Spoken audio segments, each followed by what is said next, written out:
Hoy iniciamos el estudio de una carta nueva para nosotros en el estudio, ¿verdad? Ya no es tan nueva, ya tiene sus años. Y es la carta de Judas, así que ve abriendo tu Biblia ahí en Judas. Si empiezas de Génesis te vas a tardar mucho, mejor empieza de Apocalipsis porque es la que está antes. Es el penúltimo libro que aparece en nuestra Biblia, ¿okay? Ya casi llegando ahí a Apocalipsis. Y hoy comenzamos la carta. Es una carta también muy breve, como vimos las últimas cartas de Juan, segunda y tercera, ¿verdad? Cartas, no es tan breve, pero sí es breve. Solo es un capítulo, 25 versículos, pero pues el Señor quiere hablarnos mucho a través de esta carta. Así que vamos para allá. Y en lo que llegamos ahí, ¿ya llegaste? No está tan complicado, ¿eh? Llegar ahí. Quisiera orar para dar inicio, ¿ok? Poner en manos de Dios este tiempo. Señor Jesús, queremos agradecerte nuevamente por esta mañana. Tú estás con nosotros, Señor, y lo sabemos. Y te agradecemos, Señor, como oramos ahorita, ni siquiera merecíamos, Señor, que tú nos des la vida. Y aquí estamos, Señor. Gracias, Señor. Conocemos eso, Señor, que eres misericordioso, bondadoso, lleno de gracia, pero también lleno de verdad. Y queremos eso, que tu verdad pueda revelar, Señor, a nuestro corazón quién eres, Señor, lo que haces por nosotros, Señor. Y te pedimos eso en esta mañana. Sabemos que tu palabra es verdad, Señor, y tú quieres santificarnos a través de ella. Y te pedimos eso, Señor, en esta mañana, que cumplas tu propósito por el cual tú la dejaste escrita para nosotros el día de hoy. Iniciando esta carta, el estudio de esta carta, Señor, te pedimos que tú nos hables. Rogamos que sea tu Santo Espíritu, Señor, trayendo convicción en cada mente, Señor, y en cada corazón de los que estamos aquí, Señor.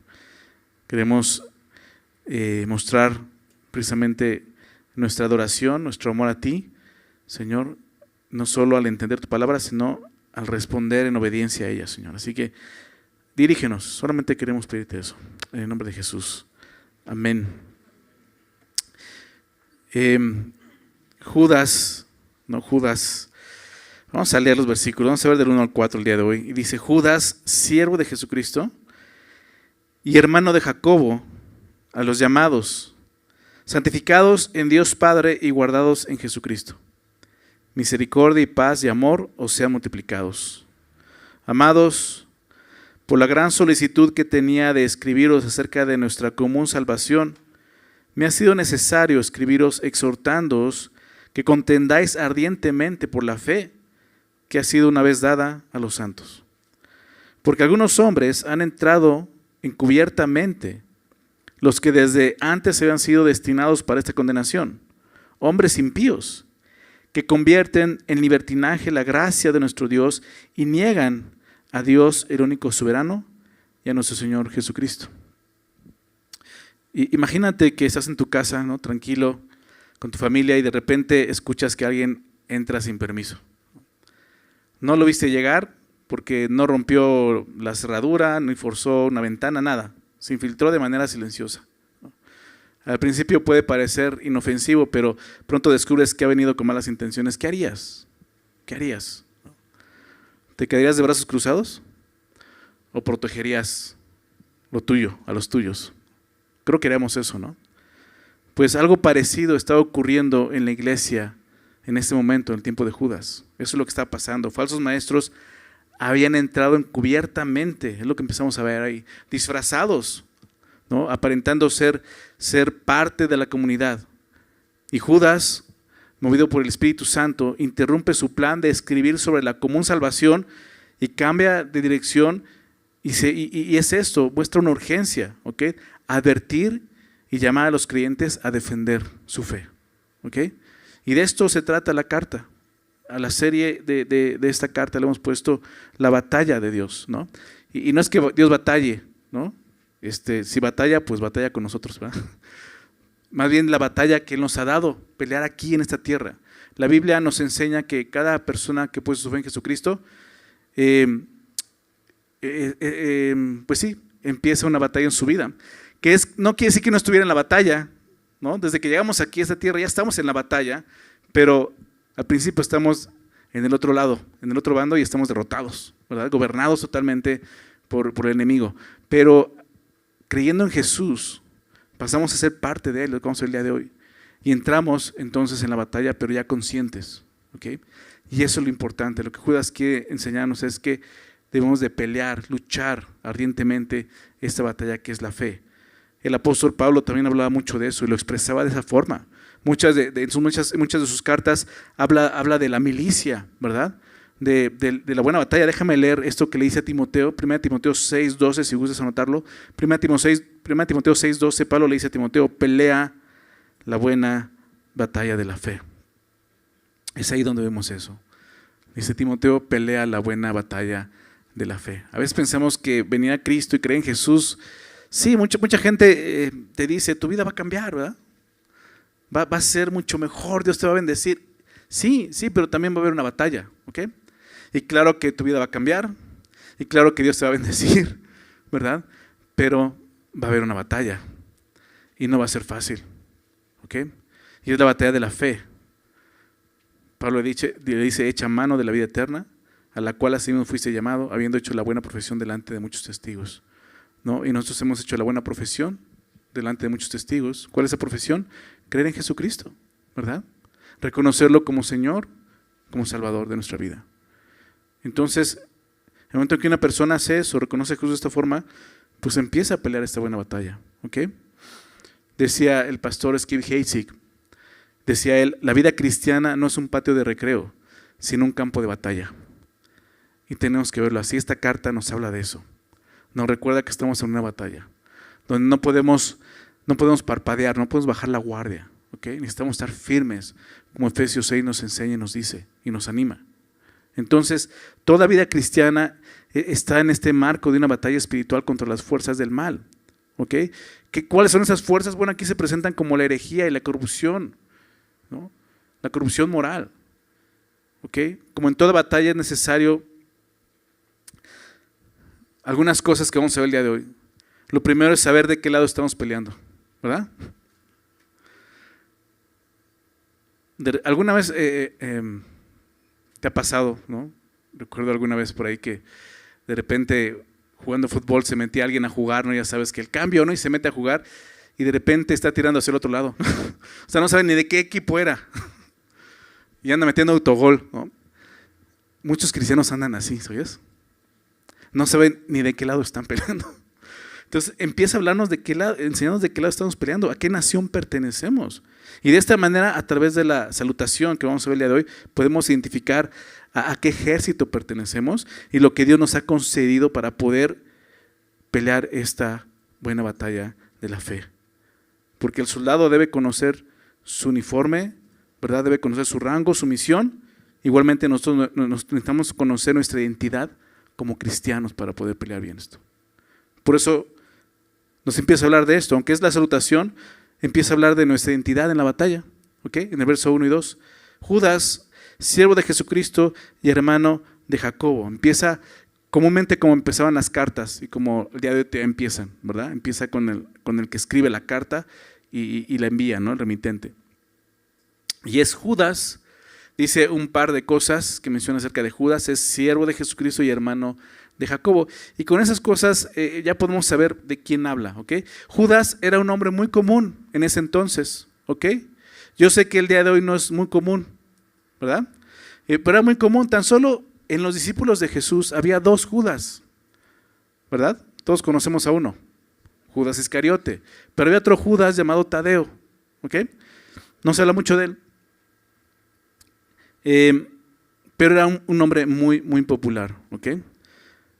Claro que después de Judas Iscariote, este nombre dejó de ser popular, ¿no? ¿Quién quiere poner Judas a su hijo? ¿No? Entonces creo que después de eso dejó de ser popular, pero ese entonces sí era popular, había muchos Judas. Te han hecho, se menciona varios Judas más. Entonces, ahorita vamos a ver de quién se trata, pero se presenta así tal cual, siervo de Jesucristo, ¿ok? No se menciona como un apóstol de Jesucristo, ¿ok? Yo sé que en tu Biblia seguramente quizás pudiera aparecer como la epístola de San Judas apóstol, ¿ok? Pero este no era un apóstol de Jesucristo, ¿ok? Por lo menos no un apóstol de Jesucristo. Puede ser un apóstol, pero no de Jesucristo, no era de los 12. Y ahorita vamos a ver por qué no era de los 12, ¿ok? Pero no quiere decir que no fuera un apóstol, ¿ok? No estoy diciendo de que, entonces se equivocaron. No, pues fue un enviado, pero no de Jesucristo, ¿ok? Ahorita vamos a ver por qué. Pero lo interesante, ¿por qué? Porque seguramente se hubiera presentado desde un principio así, apóstol de Jesucristo, como Pablo lo hizo, ¿verdad? Muchas veces, ¿no? Como otros discípulos o apóstoles se presentaban, apóstol de Jesucristo, y más cuando va a tocar un tema tan importante como hubiera sido muy común que él se presentara como apóstol de Jesucristo, pero no, se presenta como siervo de Jesucristo, porque está mostrando, yo no soy un apóstol de Jesucristo, ¿verdad? Mi vínculo con Jesús no llegó a eso, no soy de los 12, pero sí soy un siervo, ¿ok? De Jesucristo. Y eso, hablando de nuestra identidad, eso es lo que somos nosotros, ¿ok? Nadie más puede el día de hoy ser un apóstol de Jesucristo, ¿ok? ¿Sí o no? ¿Sí te queda claro eso? Nadie más. Entonces, oye, pero aquel dice que es apóstol de Jesucristo, pues es un mentiroso, ¿ok? Un charlatán, un embustero. Son de esos hombres que habla aquí. Ten cuidado, es muy fácil identificarlos, ¿ok? Apóstoles de Jesucristo solo son 12, aquellos que caminaron con él, ¿no? Y que lo vieron resucitado y recibieron instrucción de Jesús, entre ellos Pablo, porque no caminó con él, pero lo vio resucitado y fue instruido por Cristo, ¿ok? Y fue un apóstol de Jesucristo. Son los únicos 12 apóstoles de Jesucristo que existen. Entonces tú y yo no podemos llegar a tener ese mismo vínculo con Jesús, pero sí siervos de Jesucristo, ¿ok? Todos somos, como creyentes, siervos de Jesucristo. La palabra que se traduce como siervo en griego es doulos, literalmente esclavo, ¿ok? En aquel entonces la esclavitud todavía existía y era algo muy común, no es que fuera algo bueno, pero algo muy común y aún algo que era común en la cultura, en la sociedad, ¿ok? Se practicaba mucho la esclavitud. Entonces el concepto de esclavo se entendía muy bien para ellos. Para nosotros la esclavitud lo vemos como algo feo, pero lo interesante es que esta palabra doulos denota una esclavitud voluntaria, ¿ok? Más que sometido, ¿no? Sino tú voluntariamente te rindes como un esclavo, ¿ok? Habla de una rendición total a la autoridad de otro, ¿ok? Porque eso es lo que es un esclavo. Un doulo es una persona que está bajo la autoridad de otra persona y hace lo que la otra persona dice. Recibe solamente órdenes y lo único que le corresponde hacer es cumplir las órdenes. No es cuestionar las órdenes, no es dar su opinión, simplemente es obedecer lo que se le pide. Eso es el esclavo. Y así es como Judas comienza: yo soy un esclavo de Jesucristo. Y esa es parte, como te decía, de nuestra identidad como cristianos. Tenemos un Señor, ¿ok? Si hay esclavo, hay un amo. Y ese amo es Jesucristo. Más adelante va a hablar del señorío de Jesús, de su soberanía. Y la palabra Señor en el griego es kurios, ¿ok? Que precisamente habla en ese sentido de un amo. ¿Okay? Para ti, para mí, Señor, es algo muy común. Quizás en inglés se entiende mejor cuando se expresa como Lord, ¿no? Es el amo, ¿okay? Y para nosotros es eso Jesús, es nuestro amo, somos esclavos. Nuestra única responsabilidad delante de Jesús es obediencia, ¿ok? Y así se debe de comenzar esta batalla, entendiendo que hay una cabeza que gobierna, que manda, que dirige, y no somos nosotros. Es Jesús, ¿verdad? Así vemos a Judas, siervo de Jesucristo. Y esto es muy interesante porque resalta la humildad, ¿ok?, de Judas. Y resalta por la autoridad espiritual que él tenía, que es Cristo.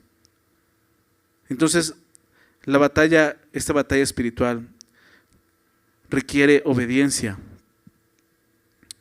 como un esclavo y requiere fidelidad como un esclavo a su amo.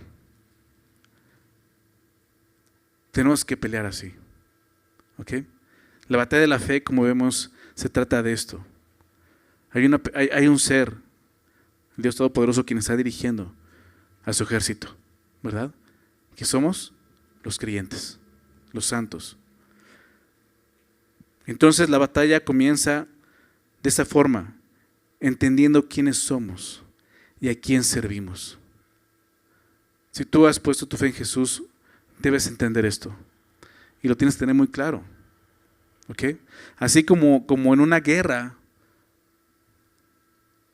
hay un ejército y hay jerarquías, ¿verdad? Y hay mandos.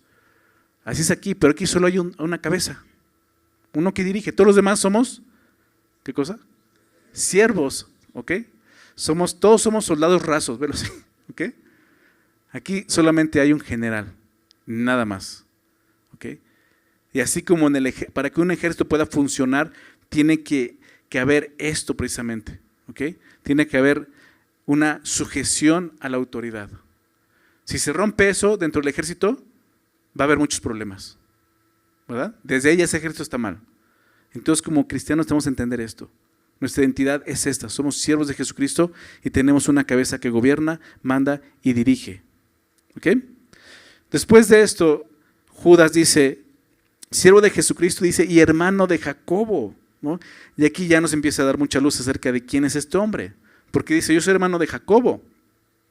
Zabludowski, no.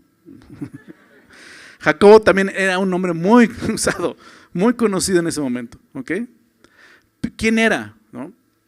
Obviamente no podía ser hermano del discípulo Jacobo, ¿verdad?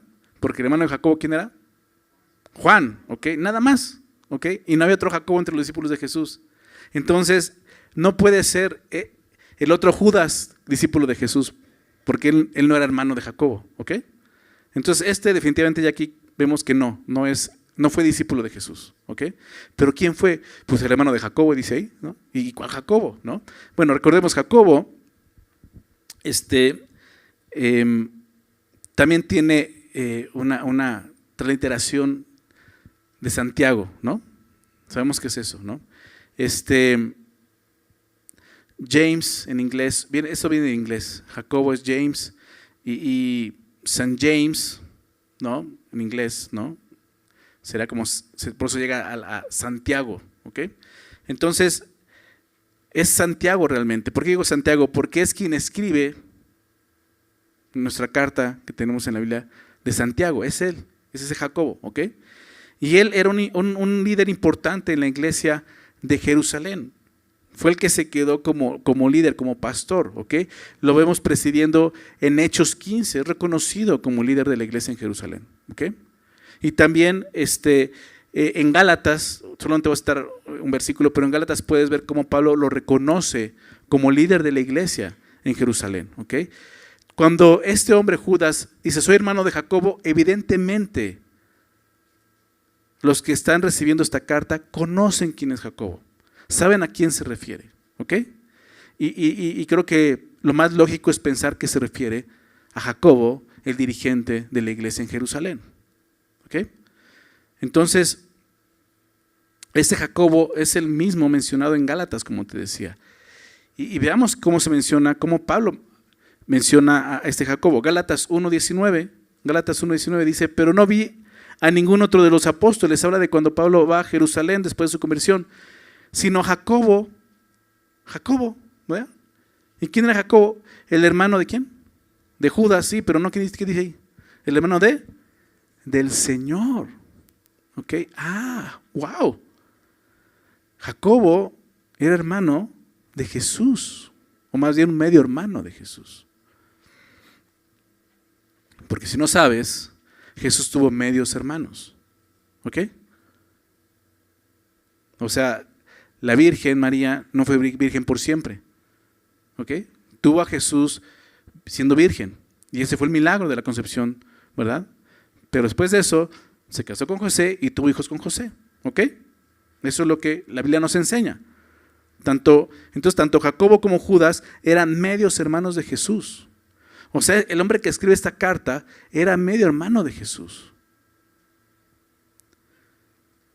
Mateo 13:55, si quieres anótalo, ahí vamos claramente los hermanos de Jesús. Mateo 13:55 dice, ¿no es este el hijo del carpintero? Empiezan a ver a Jesús y dice, ¿no es este el hijo del carpintero al que conocemos? ¿No se llama su madre María? Y sus hermanos, Jacobo, José, Simón y Judas. Ahí vemos Jacobo y Judas están en esta lista de los medios hermanos de Jesús. Entonces Judas fue un medio hermano de Jesús. ¿Okay? Es interesante notar que en su carta Judas elige ser conocido como el hermano de Judas y no el medio hermano de Jesús, ¿verdad? Y esto nos da una idea de la humildad de Judas y sugiere que para él las conexiones humanas con Jesús no eran tan importantes, ¿verdad? O sea, imagínate que tú eres medio hermano de Jesús en la iglesia, ¿no? O sea, llegar así, ¿sí sabes quién es mi hermano? ¿Sí lo sabes? Yo crecí con él. O sea, piensa en eso, creció con Jesús, era su hermano mayor. Judas, Jacobo eran hermanos de Jesús. Pues él hace un lado eso. Él deja esos lazos familiares porque no son importantes. Para Judas, el significado de la sangre derramada en la cruz que lo redimió era más significativo que la sangre que lo conectaba con Jesús. Y eso muestra la humildad de este hombre y su reconocimiento. Soy siervo de él, no soy su hermano. Bueno, fui su hermano, pero ahora soy siervo de Jesucristo. Y eso es muy interesante al ver cómo esos hombres, su familia, en su momento vieron a Jesús de una forma muy equivocada. Judas, tanto él como Jacobo y los dos medios hermanos de Jesús, no creyeron en Jesús como el Mesías. Por lo menos no en un principio. Fue hasta la resurrección que realmente se dieron cuenta que Jesús era quien había dicho ser. Fíjate, solo unos versículos, y si quieres leer el contexto lo puedes leer en casa. Juan 7, pero voy a leer el verso 5. Dice ahí, porque ni aun sus hermanos creían en él. Los hermanos le dicen, pues si eres el Mesías, ya ve y preséntate con el Mesías. A ver, ¿no?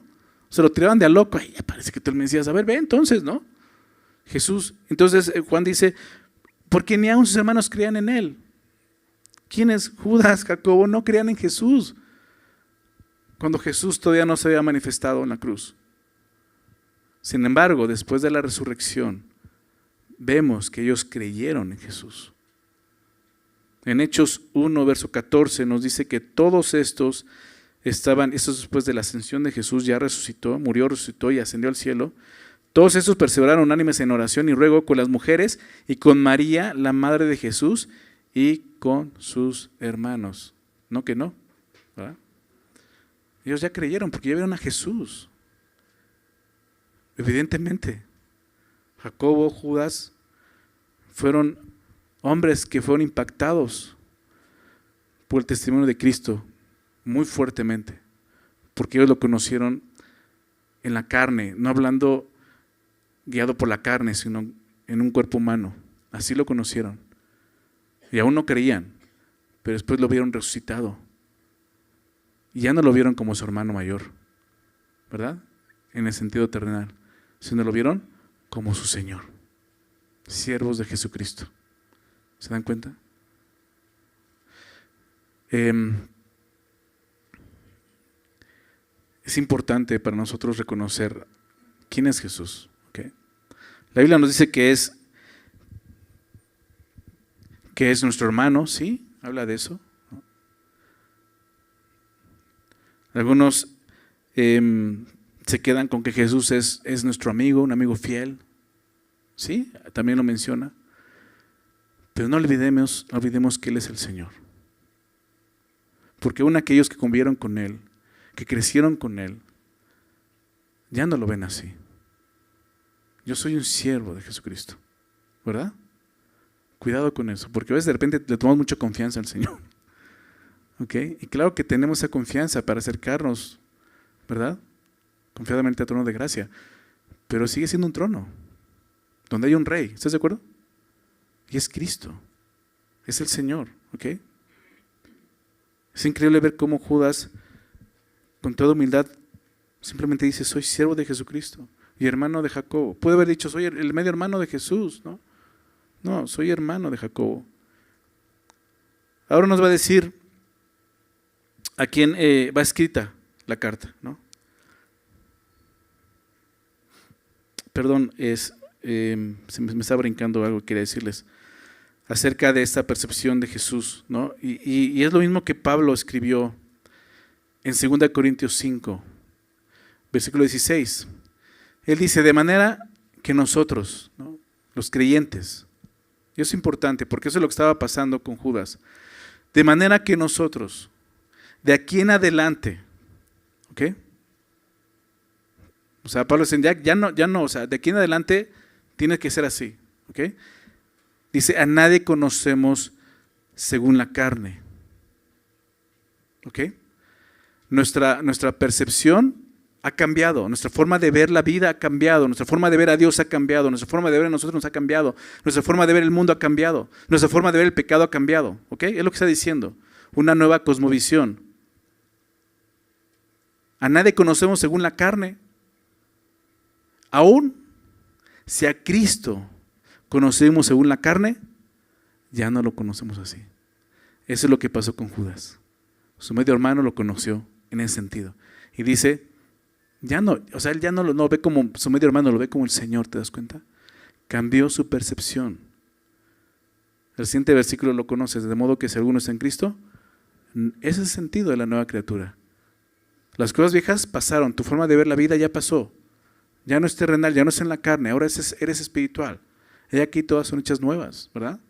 Y tiene ese sentido. Necesitamos vernos como esas nuevas criaturas que somos en Cristo, con una percepción diferente. Ahora dice 1 Corintios, tenemos la mente de Cristo, ¿verdad? Antes, como hombres y mujeres naturales que no habían experimentado el nuevo nacimiento, no podíamos ser dirigidos por Cristo y por eso ni siquiera estábamos de su lado, estábamos del otro lado peleando, ni peleando, estábamos vencidos totalmente por Satanás. Pero de este lado ahora vemos a Jesús diferente y la vida diferente, una percepción diferente, y es lo que Judas está viendo, lo que vemos en este hombre. Soy un siervo de Jesucristo. Oye, pero tú fuiste su hermano. Sí, pero el día de hoy soy su siervo. Eso es lo que soy, eso es lo importante, ¿ok? Entonces, solo quería agregar eso. Habla de los destinatarios, que también tiene que ver con nuestra identidad. ¿A quién escribe? Dice así, a los llamados, santificados en Dios Padre y guardados en Jesucristo. ¿No? Interesante, no dice como en algunas otras cartas, no, a la iglesia que está en Galacia, a la iglesia que está en Corinto, en Acaya. No dice ningún sitio físico, ¿ok? Terrenal. Habla de lo espiritual. Y eso es para todos nosotros. Es una carta en ese sentido universal, ¿ok? A los llamados, santificados y guardados, ¿ok? 3 cosas. Y eso es parte de nuestra identidad como hijos de Dios, ¿ok? Eres llamado, ¿verdad? Fuiste llamado. Dios nos llama. ¿Cómo? La palabra llamado significa invitado, convocado, ¿ok? Eso significa la palabra llamado. Y Dios nos convoca, nos invita. ¿De qué forma? A través del Evangelio. Cuando Él presenta el Evangelio en nuestras vidas, te muestra que Cristo, el Evangelio, ¿cuál es este? Que Cristo Jesús, siendo Dios, vino a este mundo, tomó un cuerpo humano, ¿verdad? Y murió en una cruz pagando el precio de los pecados. Fue sepultado, pero el tercer día resucitó, mostrando el poder, ¿no? Y mostrando que puede dar vida a todo aquel que cree en Él. Y si tú crees eso, tienes vida eterna. Eso es el Evangelio. Y es la manera en que Dios nos llama. ¿A qué? A pertenecerle. Este llamado habla principalmente de pertenencia. Dios nos llama a ser parte de Él, a pertenecerle. ¿Ok? Y el llamado es a través del Evangelio. En las palabras del apóstol Pedro, 1 de Pedro capítulo 2, versículo 9, si gustas anotarlo, 1 de Pedro 2:9 dice, mas vosotros sois linaje escogido, Nos recuerda también parte de nuestra identidad. Eres un linaje que Dios escogió, ¿ok?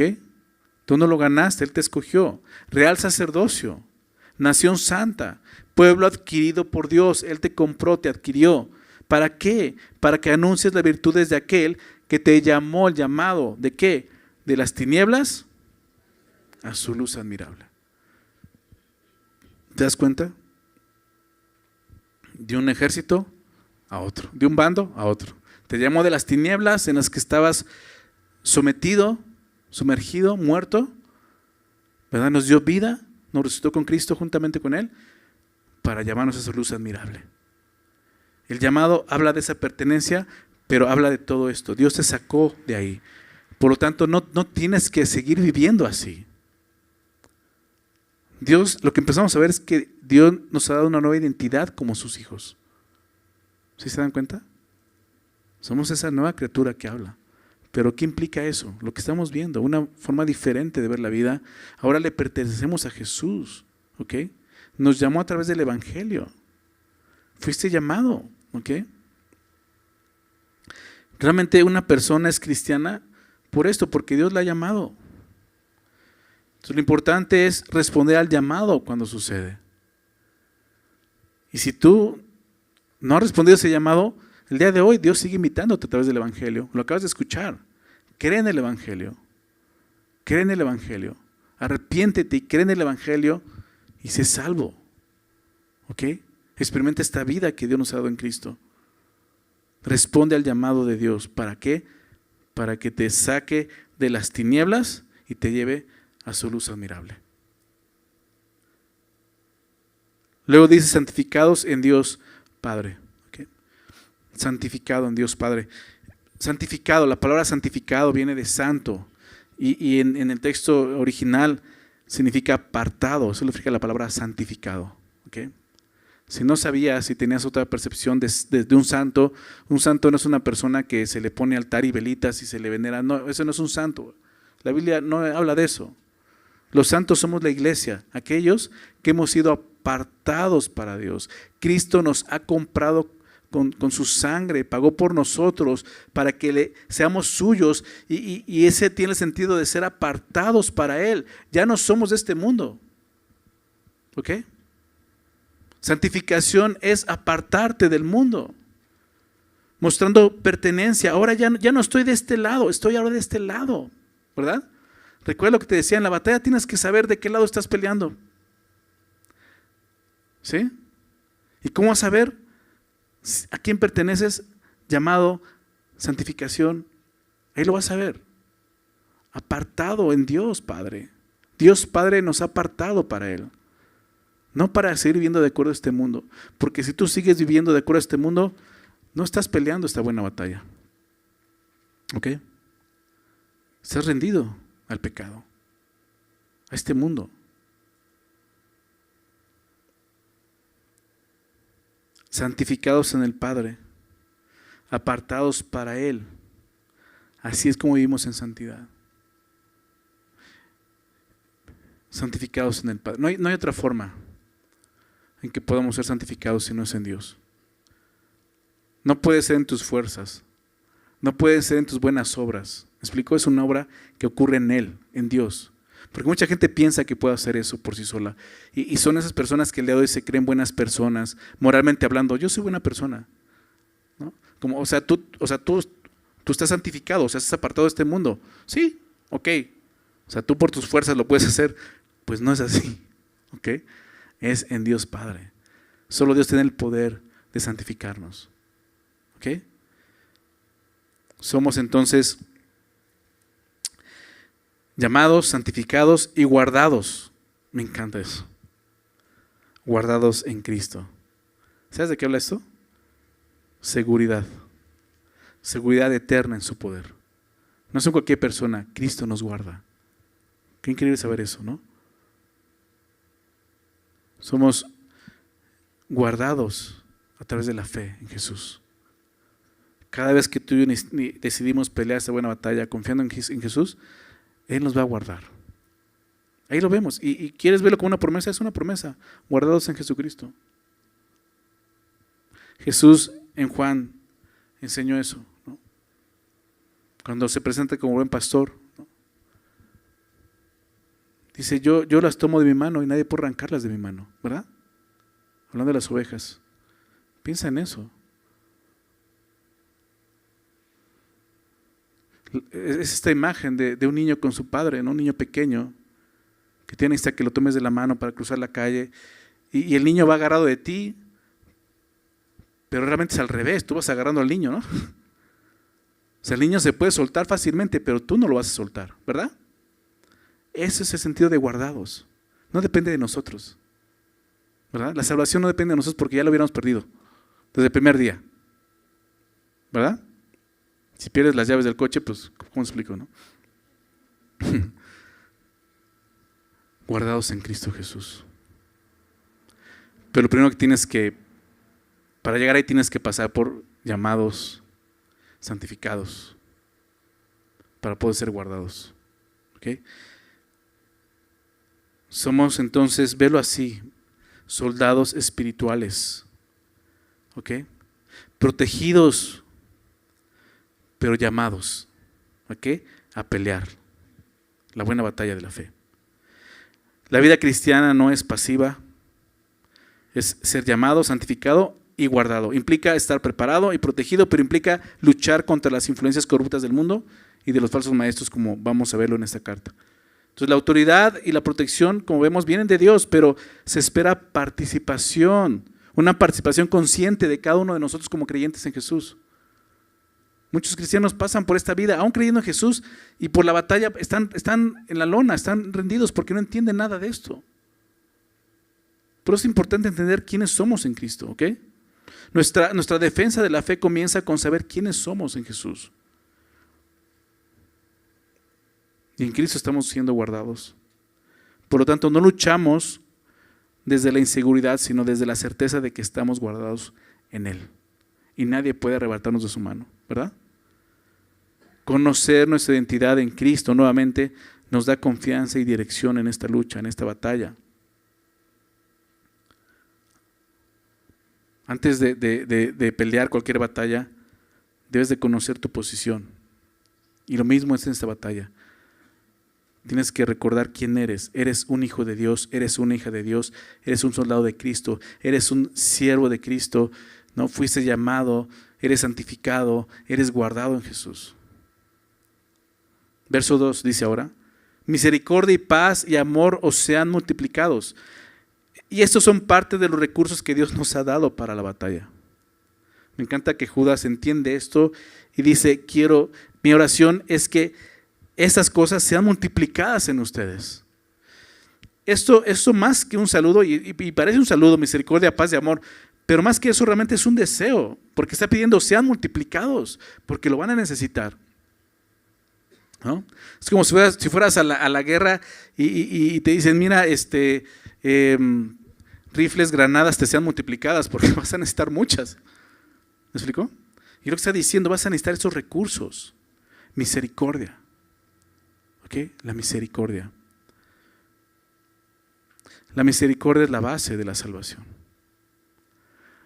Dios nos salvó porque es rico en misericordia, porque tuvo misericordia de nosotros.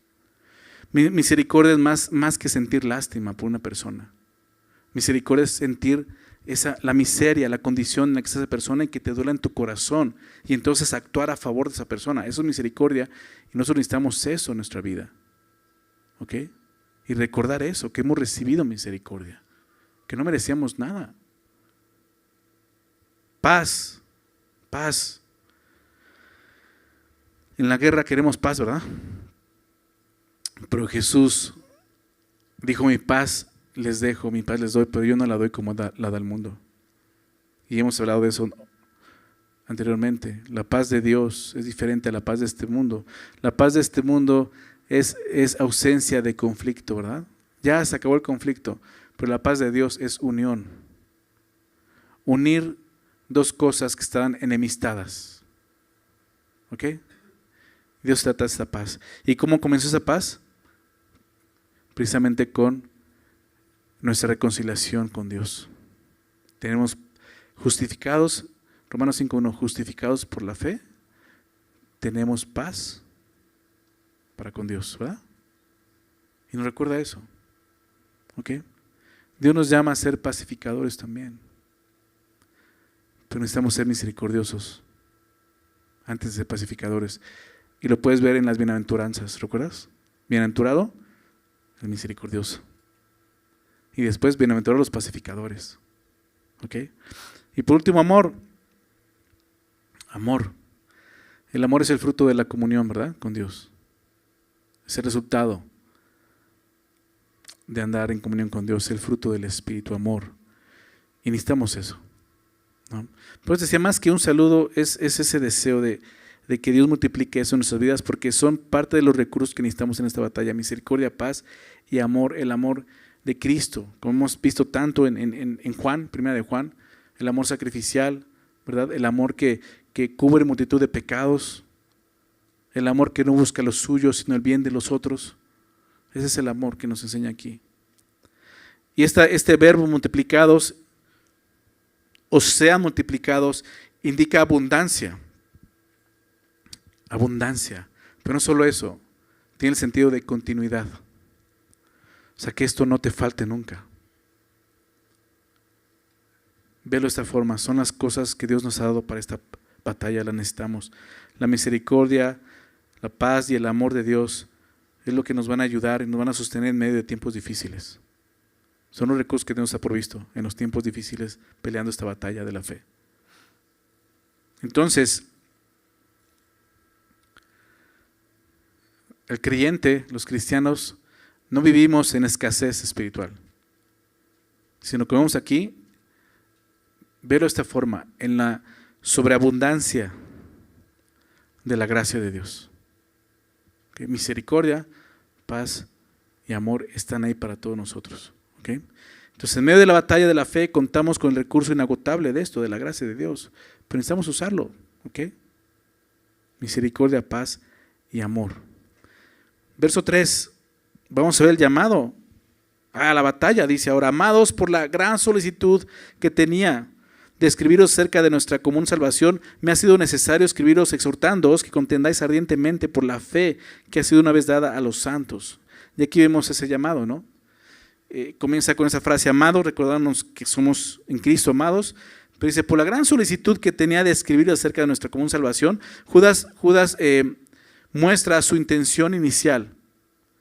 Él tenía ese deseo de escribirles, pero acerca de esto, de la común salvación, de la salvación que tenemos en común. Un tema pues también muy padre, muy importante, ¿verdad? Algo tan importante que es lo que nos ha dado vida, ¿no? Poder hablar de la salvación y sé que quizás si Judas hubiera hablado de la salvación, su carta no había sido de 25 versículos, ¿no? Seguramente había sido mucho más versículos, pero hubo algo que lo detuvo, ¿ok?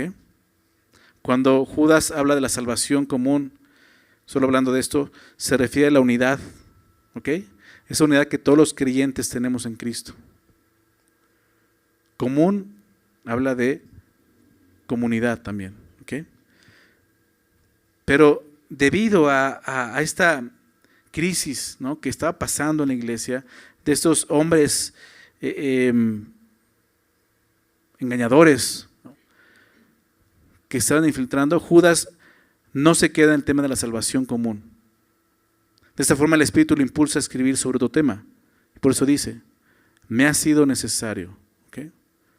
O sea, dice, por la gran solicitud que tenía de escribirles acerca de ese tema. O sea, yo iba a escribirles, pero Dios me llevó a escribir otra cosa. ¿Okay?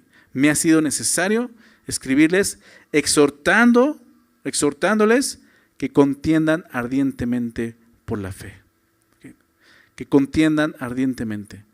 En el griego la frase que se traduce como contender ardientemente, que son dos palabras, es una sola palabra en griego. La palabra es epagonizomai. ¿Okay? Es muy interesante. El sufijo que viene al principio es epi. ¿Okay? Aparece como epa, porque es agonizomai, epagonizomai. Pero es epi, viene de epi, que es sobre. ¿Okay? Y denota intensidad en algo. Como hemos visto, epiginosco, que habla de un conocimiento, pero un sobreconocimiento de Dios, ¿no? Aquí habla de agonizomai. ¿Qué significa esto? Agonizomai, ¿a qué te suena? Agonizar. La palabra agonizar viene de esta palabra griega, agonizomai. Habla de una lucha, como lo muestra, ardiente, una lucha persistente, a la agonía, ¿ok? Literalmente luchar intensamente, lo que está diciendo. Y lo que está diciendo, me fue necesario escribirles exhortándoles, animándoles, convocándoles a que peleen de esta manera. Y ese es el llamado que tenemos. Ya vimos quiénes somos en Cristo, y si tú puedes identificarte con lo que vimos, con esa identidad en Cristo que veíamos en los primeros versículos, estás llamado a esto. Este llamado es para ti también, es para todos nosotros, ¿verdad? Pelea ardientemente. Y no se trata de violencia, ¿ok? Sino de firmeza. Eso es lo que Dios nos llama, mantente firme.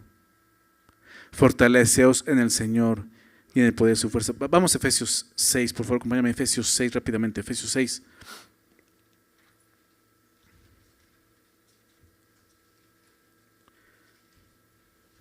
Verso 10.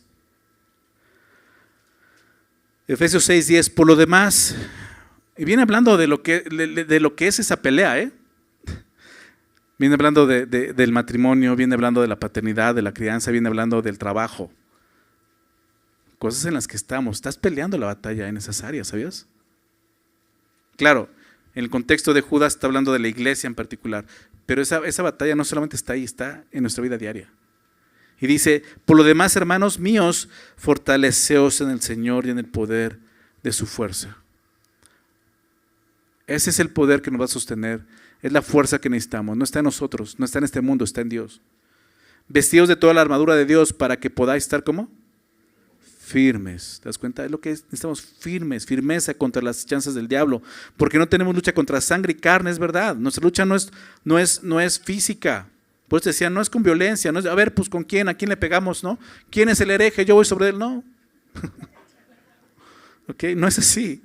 Nuestra lucha no es contra sangre y carne, sino contra principados, contra potestades, contra los gobernadores de las tinieblas de este siglo, contra huestes espirituales de maldad de las regiones celestes, cosas que no vemos. Y es más difícil. Yo quisiera que me pusieran a alguien enfrente más bien, que pudiera verlo y darnos unos topes, ¿no? Dices, o sea, prefiero eso, pero aquí no es así. Y la pelea es diferente y tienes que aprender a pelearla. ¿Ok? Por tanto, porque esta pelea no es así, es espiritual, toma toda la armadura de Dios para que pueda resistir en el día malo y habiendo acabado todo estar, ¿cómo? Firmes, porque esta batalla no se termina hasta que estemos delante del Señor. ¿Ok? No podemos decir, ya gané, ya vencí, ya en esto ya. El que piensa ser firme, mire que no caiga, dice 1 Corintios 10:12. Estar firmes, ¿ok? Estar pues firmes. Entonces, te decía, no se trata de violencia, se trata de firmeza. En el sentido de Judas, una firmeza doctrinal, si quieres verlo así. Una firmeza en discernimiento y fidelidad a Dios. Es la forma de poder pelear contra esos falsos maestros, ¿no? Pelea, contiende ardientemente. ¿Por qué? Dice, por la fe que ha sido una vez dada a los santos. Aquí la fe no es el acto de creer en sí, sino habla del contenido de la fe, que es el evangelio. ¿Okay? Pelea por la verdad, por la fe, aquello que has creído. ¿Cómo? Pues creyéndolo con todo tu corazón, ¿verdad? Creyendo lo que en verdad es verdad, porque van a venir engañadores y mentirosos que van a tratar de persuadirte, pero tú has recibido esta fe y una vez, y es suficiente. Es importante ver eso, ¿ok? La fe nos ha sido entregada una vez, entregada de manera definitiva, sin necesidad de ser modificada ni actualizada,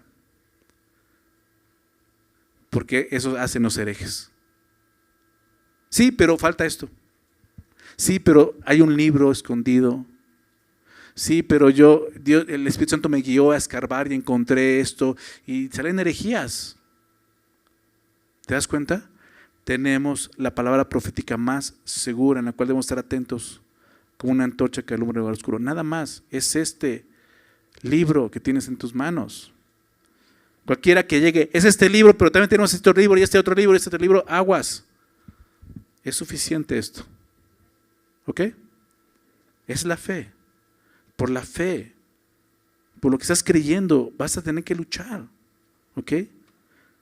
Esa fe que nos ha sido dada una vez, porque no necesita ser actualizada. ¿Ok?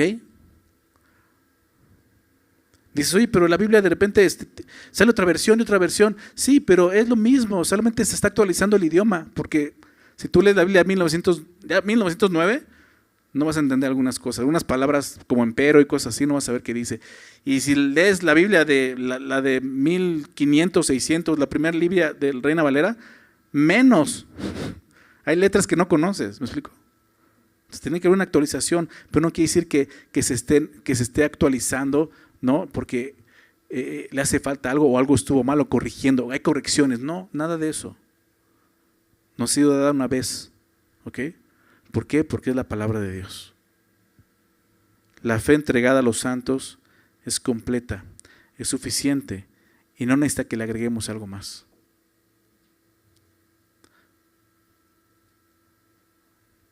Cualquier persona que venga y quiera agregar algo más, sea anatema, dice Pablo.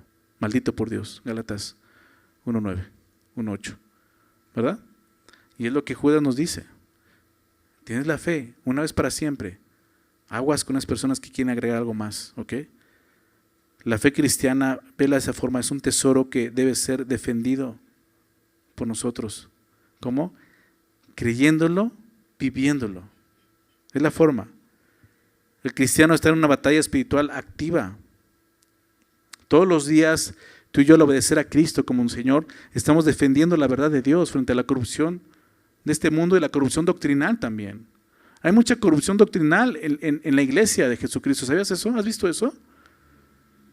¿Cuántos no se dicen que son iglesia de Jesús? Y quizás sí, y quizás haya parte de la iglesia ahí, gente que ama a Dios y quiere conocer a Dios, pero están en un lugar donde hay mucha corrupción doctrinal y no van a conocer nunca a Dios así. Pero tú y yo podemos ser el ejemplo y podemos llevarlos a conocer a Dios. La batalla espiritual no es contra personas, como llamamos, sino contra principados, potestades, hombres falsos, mujeres falsas, porque también hay mujeres ya, ¿eh? ¿Sabes cuál es una forma muy fácil de identificarlas? Pastoras. ¿Ok? Pastoras.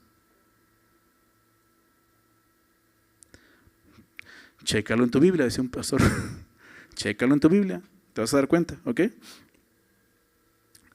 Entonces son contra doctrinas corruptas, fuerzas espirituales malignas, ¿ok? Entonces vamos a guerrear contra el diablo. No se trata de eso. Es andar en la fe, ¿ok? Es vivir de acuerdo a la convicción que Dios ha puesto en tu corazón de su palabra. Y más adelante vamos a ver, o sea, ese tipo de doctrinas, o sea, son esos herejes. Y el diablo solamente se burla de la iglesia pensando, ay sí, me están pisoteando. Porque se ponen a danzar. ¿Crees que eso es guerrear o algo así? En serio, el mundo se burla de esas cosas y el diablo también. ¿Quieres hacerle daño? Vive por fe, camina por fe. Es lo que nos dice. Entonces, pelea ardientemente por la fe. La fe cristiana no se negocia ni se diluye, se defiende con convicción y fidelidad en obediencia a ella. ¿Ok? Verso 4, vamos a ver la parte final. Hay un enemigo. Y en una guerra necesitamos, como veíamos, reconocer quiénes somos, de qué lado estamos, identidad. Necesitamos entender que tenemos una misión, un llamado, pero también necesitamos reconocer que hay un enemigo. Y aquí nos empieza a describir un poco a ese enemigo. Porque algunos hombres han entrado encubiertamente, los que desde antes habían sido destinados para esta condenación, hombres impíos, que convierten en libertinaje la gracia de nuestro Dios y niegan a Dios, el único soberano, y a nuestro Señor Jesucristo. ¿Okay? Algunos hombres, dice Judas, han entrado encubiertamente. ¿Cómo? Pues fingen ser cristianos, pero no lo son. Al contrario, son agentes. Son espías del otro bando. Velo así. ¿Te das cuenta? Encubiertamente, sigilosamente. El enemigo no siempre es obvio. Te lo he dicho otras veces, el diablo no va a venir con su trinche y su cola y te va a espantar. No, ya, o sea, eso no pasa nada, o sea, no te hace nada, ¿no? Él va a venir a tratar de persuadirte de la fe, arrancarte la fe. ¿Te das cuenta? Pero si Dios me guarda, Jesús me guarda, acabas de decir sí, pero tú y yo tenemos que estar activos, ¿ok? Es lo que nos dice, pelea ardientemente. El enemigo no siempre es obvio, pero muchas veces se infiltra disfrazado de aliado. La batalla no siempre es visible, ¿ok? ¿Y sabes qué requerimos ahí? Discernimiento. Discernimiento y una vigilancia constante. Y ese discernimiento solamente nos lo puede dar la palabra de Dios. La misma fe, la que estamos defendiendo y por la que estamos peleando, es la que nos va a capacitar para poder discernir y poder identificar a este enemigo, ¿ok? Algunos hombres están entrando encubiertamente, los que desde antes habían sido destinados para esta condenación. Sí. ¿Destinados en qué sentido? Dios sabe. Mira, su condenación no es por una decisión caprichosa de Dios o arbitraria, ¿ok? Sino por su persistente rechazo o rebelión contra Dios. Es lo que está diciendo. Lo que desde antes habían sido destinados para esta condenación. ¿En qué sentido? Todo aquel que rechaza a Jesús y haga esto, está destinado a la condenación eterna. Es lo que nos está diciendo. Y simplemente Judas está mostrando, estos hombres, o sea, no son salvos. ¿Ok? Entonces nunca van a hacerlo. Si se arrepienten, sí. Claro que pueden creer. Pero el destino de ellos, si no se arrepiente, es una condenación. Y lo vimos en 1 de Juan. Después de hablar de esto, de su condenación, los describe como hombres impíos. Un hombre impío se refiere a una persona sin reverencia a Dios. ¿Ok? No venera a Dios, no honra a Dios. Y esa impiedad, que realmente es una irreverencia, se caracterizaba por dos cosas. Convierten en libertinaje la gracia de nuestro Dios, dice el texto, y niegan a Dios, el único soberano, y a nuestro Señor Jesucristo. Dos cosas que hacían: convertir la gracia en libertinaje. Y lo sabido. Un tema que Pablo trata en Romanos capítulo 6, ¿ok? Capítulo 5. Donde abunda el pecado, sobreabunda la gracia, ¿no? Dice Pablo. Y dice, entonces voy a pecar para que la gracia abunde más en mi vida. Pensamiento corrupto, ¿te das cuenta? Y muchos piensan, eso es convertir la gracia en libertinaje. Esto lo hacen considerando que la gracia es una licencia para pecar. Entonces ya soy salvo, ya fui salvo, entonces puedo seguir pecando y viviendo mi vida como lo he vivido siempre. No es así, de ninguna manera. Porque los que han muerto en Cristo han muerto el pecado.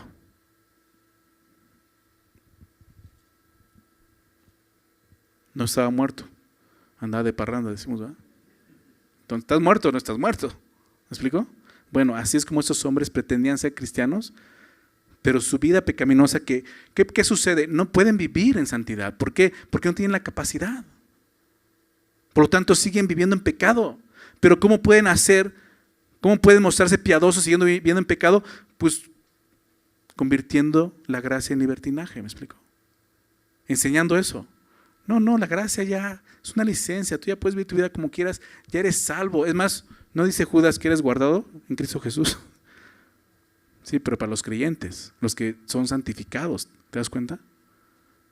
Cuidado con esas personas que toman la gracia como una licencia para pecar. Convierten en libertinaje la gracia de nuestro Dios. Eso es lo que hacían esas personas. ¿Por qué?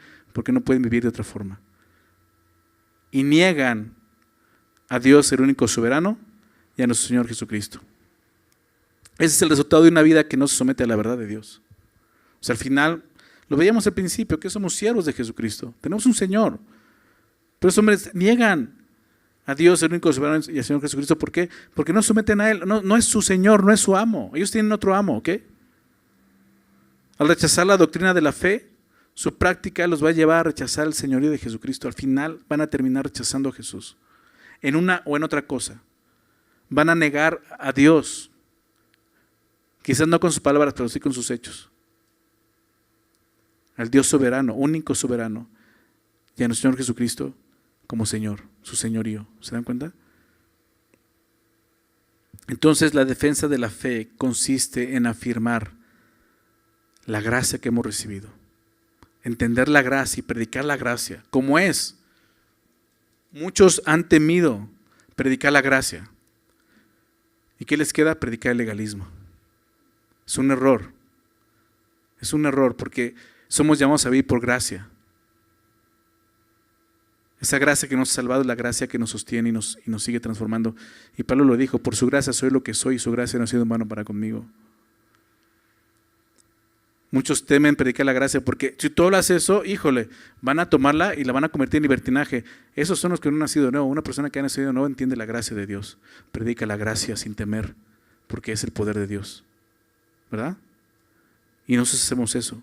Mostramos la gracia, cómo la gracia puede impactar nuestra vida tanto que nos lleva a dejar a un lado el pecado y vivir en santidad para Dios. Eso es lo que hace la gracia. Tito nos enseña eso, Tito 2:11. La gracia nos enseña a vivir piadosa, sobria, justamente en este siglo. Eso es la gracia y somos llamados a vivir así, mostrar lo que es la gracia y no solo eso, la autoridad de Cristo como Señor nuestro, ¿verdad? ¿Es tu Señor Jesús? ¿No? Si no lo es, el día de hoy puede serlo. Solo puedes estar en uno de estos dos bandos. O estás del lado de Dios con una persona que ha creído en Cristo y ha nacido de nuevo, o sigues estando muerto en tus delitos y pecados, siendo gobernado por tus pasiones, pero todo por Satanás, por sus enemigos. La amenaza principal, entonces, como nos va a presentar Judas, no siempre viene de afuera, sino de los que se infiltran dentro de la iglesia, distorsionando la gracia y distorsionando la autoridad de Jesús. Es importante tener discernimiento. ¿Por qué? Porque esta batalla por la fe es diaria.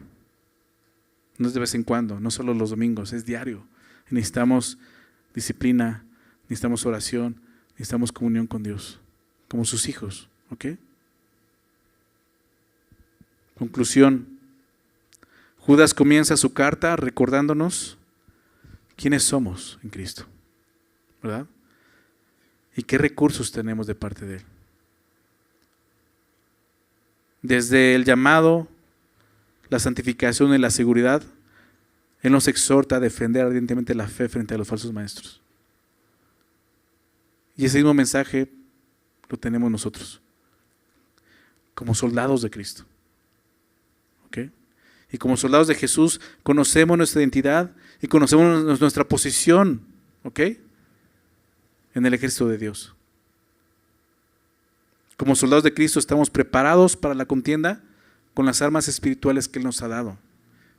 Misericordia, paz y amor. Pero ¿qué tenemos que hacer? Pelear, ¿verdad? Pelear, luchar ardientemente, intensamente. No bajar la guardia, estar firmes por la fe. ¿A través de qué? De una vigilancia y un discernimiento para no ser engañados. Esa es la exhortación y lo que el día de hoy nos llama el Señor a hacer. ¿Okay? Como iglesia necesitamos estar atentos. ¿Okay? Pueden venir los ataques en cualquier momento. Satanás no se queda con brazos cruzados cuando Dios hace su obra. Al contrario, quiere destruirla. Necesitamos estar atentos, con discernimiento, por sobre todo firmes en la verdad. Vamos a orar, ¿okay? Vamos a dar gracias por esto. Señor Jesús, agradecemos tu palabra. Gracias por darnos la oportunidad de comenzar a estudiar esta carta y a través de ella nos recuerda, Señor, dónde estamos parados. Como decía Skip Hayek, la vida cristiana no es un patio de recreo, Señor, es una batalla, es una guerra espiritual y debemos recordar eso, Señor. Pero para poder pelear correctamente, para empezar necesitamos ver de qué lado estamos y qué implica, Señor, estar de ese lado. Como creyentes ahora sabemos que estamos de tu lado, Señor, y eso significa que somos tuyos, Significa que somos tus siervos, somos tus esclavos. En ese ejército solo hay una cabeza que dirige, no hay muchas, es una sola cabeza. Y todos, Señor, estamos en la misma posición. Somos siervos, somos esclavos. Gracias por llamarnos, Señor. Gracias por santificarnos. Y sobre todo, gracias por guardarnos. Confiamos en eso, Señor. Pero como decía, eso no quiere decir que estemos pasivos. Necesitamos estar activos, Señor. Y por eso tú nos has provisto de recursos. Aún lo que leamos, misericordia, paz, amor sean multiplicadas, porque vamos a necesitar eso, evidentemente, Señor. Gracias, Señor, porque nos has llamado a eso y a una lucha espiritual, como llamamos, una batalla espiritual de la fe. Y tú nos exhortas el día de hoy a pelear ardientemente, intensamente, luchar. Si es necesario hasta la agonía, Señor, pero luchar en la fe. ¿Cómo? Reconociendo tu señorío, viviendo en obediencia a ti, Señor. Es la manera en que tú nos llamas el día de hoy, Señor. Nos has revelado tu verdad. Nos has dado fe, Señor. Y esa fe, Señor, es la que nos va a sostener. No hay otra cosa, Señor. Ayúdanos, Señor, en esos momentos de batalla, Señor, a seguir creyendo en ti, Señor. Y te pedimos nos ayudes a identificar también al enemigo, Señor. Aquí habla de la iglesia en general, Señor. Lobos vestidos de ovejas. Aún si hubiera, Señor, debemos identificarnos. Que no seamos persuadidos a creer el engaño y la mentira, Señor. Que podamos vivir en la gracia y bajo tu señorío, como tú lo enseñas, Padre. Ayúdanos a caminar por fe y para fe, Señor. Es la única forma en que podemos no solo estar activos, sino encontrar la victoria en esta batalla espiritual, Señor. La batalla de la fe. Y si hay alguien que aquí que no ha creído, Señor, que definitivamente no ha pasado de un mando al otro, no ha pasado de las tinieblas a tu luz admirable, Señor, yo ruego que pongas convicción, esa fe en su corazón el día de hoy, y esa fe le sea entregada, Señor, y la pueda creer, y la pueda recibir, y pueda nacer de nuevo, y ser parte del reino de los cielos, Señor, y entender lo que veamos hoy, Señor. Es una nueva criatura en Cristo, Señor, y tiene una nueva identidad como tu Hijo. Señor, te pedimos eso, confiando en que tú estás haciendo esa obra entre nosotros. Trae libertad, Señor, y vida eterna en ese lugar. Señor, gracias nuevamente por tu palabra, por bendecirnos en esta mañana, en el nombre de Jesús. Amén.